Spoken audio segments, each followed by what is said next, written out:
నమస్కారం, welcome to Suman TV. నేను గీతాంజలి. నమో నారసింహ. ప్రస్తుతం నేను భద్రాచలంలో ఉన్నటువంటి గోవింద కల్పవృక్ష నారసింహ సాలగ్రామ ఆశ్రమం దగ్గర ఉన్నానండి. ఎంత అదృష్టమో ఇన్నిసార్లు ఆ స్వామివారిని దర్శించుకోవడం అనేది. ఎప్పుడూ పండగ వాతావరణం ఉంటుంది, నిత్యం ముడుపులు కట్టేవాళ్ళు ఉంటారు, అలాగే వివిధ కార్యక్రమాలు జరుగుతూ ఉంటాయి, స్వామిని దర్శించుకుని వెళ్ళే వాళ్ళు ఉంటారు, ఇలా సందడిగానే ఉంటుంది. అయితే నేను ప్రత్యేకంగా ఇక్కడికి రావడానికి విశేషం ఏంటంటే, త్వరలో రాబోతున్నటువంటి ఆషాఢ అమావాస్య.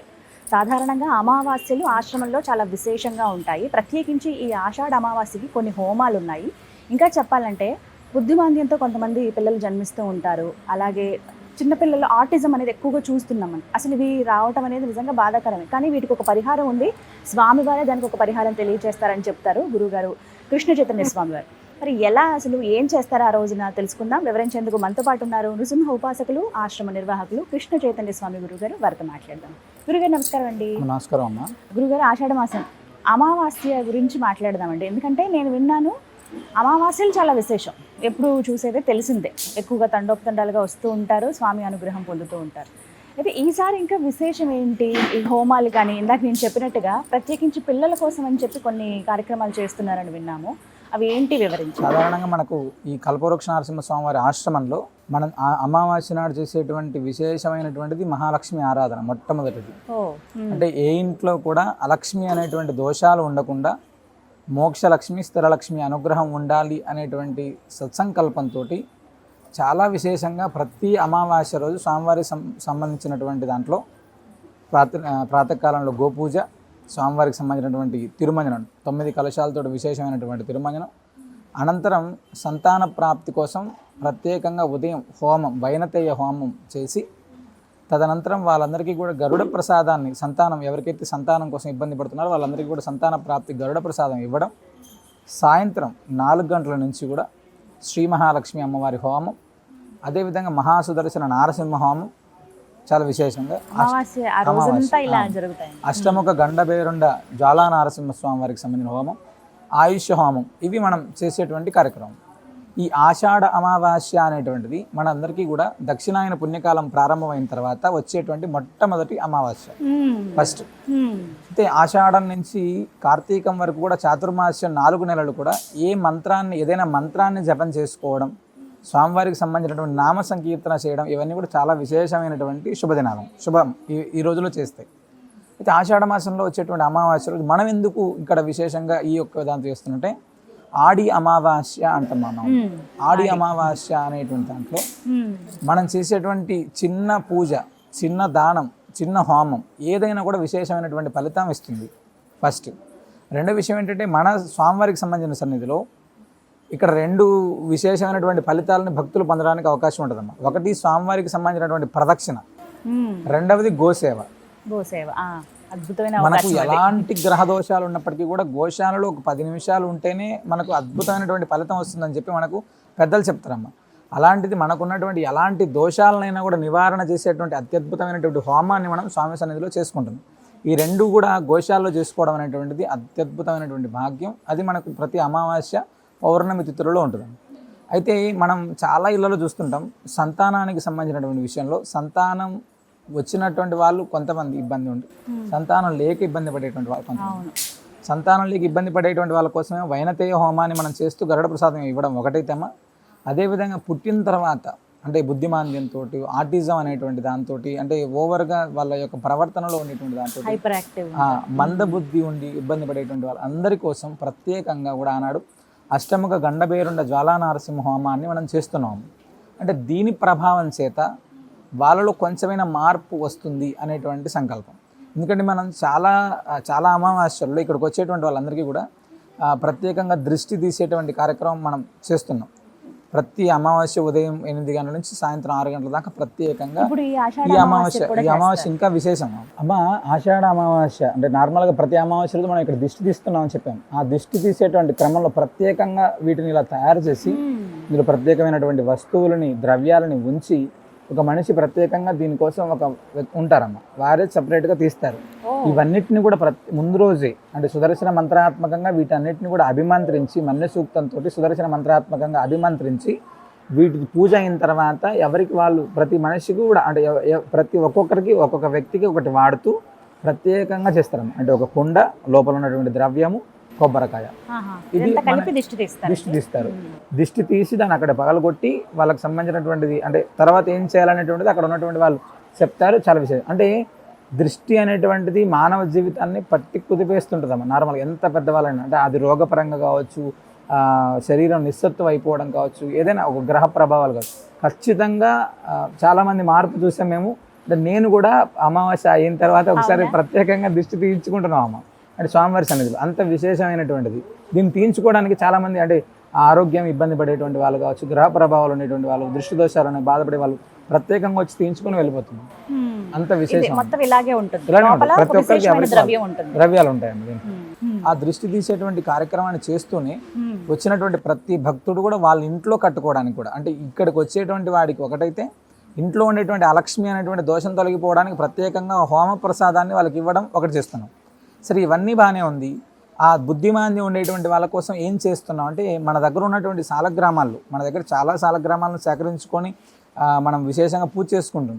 అందులో ఉండేటువంటి కరాల నారసింహము అనేటువంటిది ఒకటి, ధన్వంతరి నారసింహం అనేటువంటి 2 సాలగ్రామాలకి తేనెతోటి విశేషంగా స్వామివారికి అభిషేకం చేసి ఆ తేనెని మనం ఆ బుద్ధిమాంద్యం ఉండేటువంటి పిల్లలకి, ఆటిజం తోటి మందబుద్ధి లేదా చదువులో ఇబ్బంది వెనుకబడి ఉండేటువంటి వాళ్ళ పిల్లల కోసం ప్రత్యేకంగా ఆ ప్రసాదాన్ని వాళ్ళకి ఇస్తున్నాము ఈ ఆషాఢ అమావాస్య రోజు.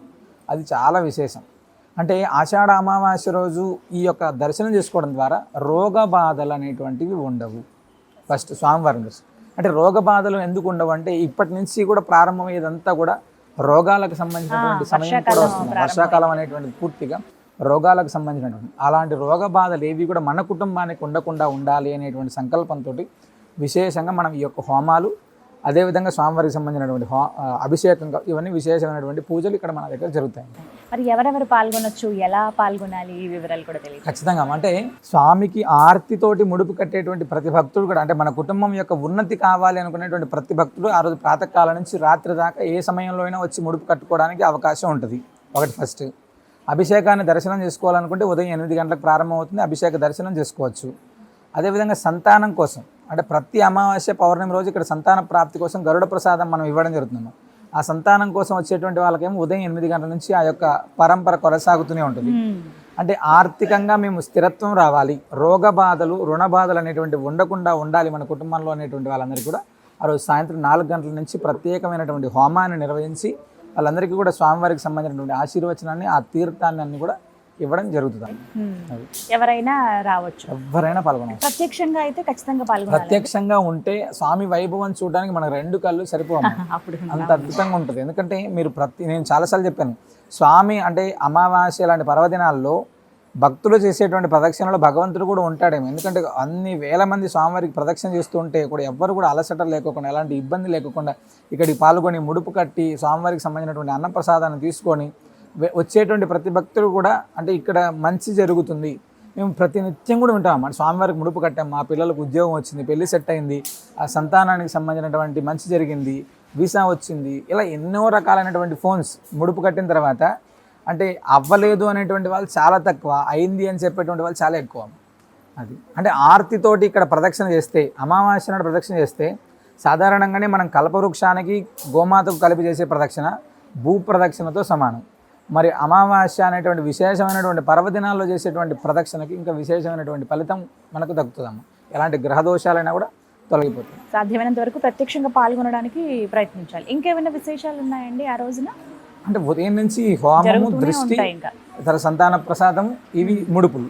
అయితే నేను ఒకటి విన్నానండి, ఇక్కడ నిద్రించవచ్చు ముందు రోజు వచ్చి అని చెప్తున్నారు. ఏ విశేషాలు అంటే ప్రతిరోజు ఇక్కడ స్వామివారి సన్నిధిలో అంటే మరుసటి రోజు పొద్దున పూజకి ఎవరైనా హాజరవ్వాలనుకునేటువంటి వాళ్ళు ముందు రోజు రాత్రి వచ్చి నిద్ర చేస్తున్నారమ్మ. మంగళవారం రోజు అభిషేకానికి వచ్చేటువంటి వాళ్ళు ముందు రోజు రాత్రి వచ్చి స్వామివారి సన్నిధిలో నిద్ర చేసి అభిషేకం దర్శనం చేసుకుని వెళ్ళి పౌర్ణమి రోజు ముందు రోజు రాత్రి నిద్ర చేస్తున్నారు చాలా మంది. అంటే ఎలా రోజు నిద్ర చేసేటువంటి వాళ్ళ సంఖ్య రోజు స్వామివారి సన్నిధిలో పడుకుంటే కొంచెం ప్రశాంతంగా ఉంటుంది. ఏదైనా వాళ్ళ శరీరంలో ఏదైనా గ్రహ బాధలు ఉంటే అవన్నీ తొలగిపోతాయని చెప్పి వచ్చేటువంటి వాళ్ళు అమావాస్య ముందు రోజు, అమావాస్య రోజు, ఈ 2 రోజులు ఇక్కడ చాలామంది ముందు రోజు వచ్చి నిద్ర చేసి సంతాన ప్రాప్తికి ప్రసాదం తీసుకొని వెళ్ళే వాళ్ళు కొంతమంది అయితే అమావాస్య రోజు రాత్రి కూడా నిద్ర చేసి మరుసటి రోజు స్వామివారిని దర్శనం మళ్ళీ 2వ దర్శనం చేసుకొని వెళ్ళేటువంటి వాళ్ళు చాలామంది. అంటే నిద్ర ఇక్కడ విశేషం. ప్రాతకాలంలో జరిగేటువంటి సుప్రభాత సేవ కావచ్చు, అభిషేకం కావచ్చు, హోమం కావచ్చు, గరుడ ప్రసాదం కావచ్చు, ముడుపు కావచ్చు, ప్రతిదీ కూడా అత్యద్భుతంగా అమావాస్య నాడు మనం జరుగుతాయమ్మా. అయితే ఎవరైతే భక్తులు అలా ఇక్కడ నిద్రిస్తారో వాళ్ళకి అనుభవాలు కూడా ఉన్నాయని చాలా విన్నాను. చాలా మేము ఈ మధ్యకాలంలో ఒక లాస్ట్ వైశాఖ అమావాస్య అనుకుంటా, ఒక ఆయన, నేను అసలు ఆయన కింద పడుకోలేరు, ఆయన వచ్చినప్పటి నుంచి నేను కింద పడుకోలేనండి, మంచాలు లేవు. తర్వాత మేము ఇంట్లో పడుకుంటే 11:30, 12, 1 గంట అయినా పడుకోలేము స్వామి అంటే, నార్మల్ ఏదో పడుకున్నాము తెల్లారింది, ఇదే పరిస్థితి ఉంటుంది. రాత్రి ఎలా నిద్రపోయానో ఉదయం ఎలా నిద్ర లేచానో తెలియదు, అంటే కింద పడుకోలేనటువంటి స్థితి మాది. నిజంగా భగవంతుడు ఇక్కడ ఉన్నంతసేపు కూడా ఎంత అద్భుతమైనటువంటి ఆలాపన, అంటే స్వామికి ఏదో కైంకర్యం చేస్తున్నట్టు, సేవ చేస్తున్నట్టు, శరీరం అంతా కూడా ఒక తేలిక అయినట్టు, ఇవన్నీ కూడా చాలా బ్రహ్మాండంగా ఉంది. అలా చెప్పేటువంటి వాళ్ళు చాలా ఎక్కువ అమ్మ. అంటే పడుకుంటే స్వామివారు ఆ సమయంలో వాళ్ళని ఏదో స్పర్శిస్తారు అనేటువంటిది ఇక్కడ బాగా నమ్మకం. ఓకే, విన్నాం ఇవన్నీ కూడా, అంటే ఆ అనుభూతి చెందుతారు చాలా కూడా. మొత్తం మీద ఈ అమావాస్యకి ఆ అదృష్టం కావాలనుకుంటే ఖచ్చితంగా వచ్చి ముందు రోజే రావచ్చు. తారీఖు ఎప్పుడంటే 24వ తారీఖు, జూలై 24వ వచ్చేస్తే. అవునమ్మా. ముందుగా ఫోన్ చేసి ఏమైనా చెప్పాలండి, డైరెక్ట్ గా అంటే ఏదైనా హోమాల్లో పార్టిసిపేట్ అవ్వాలి అనుకున్నప్పుడు ఖచ్చితంగా వాళ్ళని అడిగి వస్తే మంచిదమ్మా.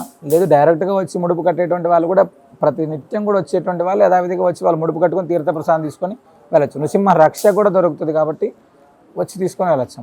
మొత్తం మీద చాలా విశేషంగా ఉండబోతోంది. ధన్యవాదాలు గురువు. నమస్కారం. విన్నారు కదండి, ఆషాఢ అమావాస్య. సాధారణంగా ఆశ్రమంలో అమావాస్యలు చాలా ప్రత్యేకం ఇంత చెప్పినట్టుగా.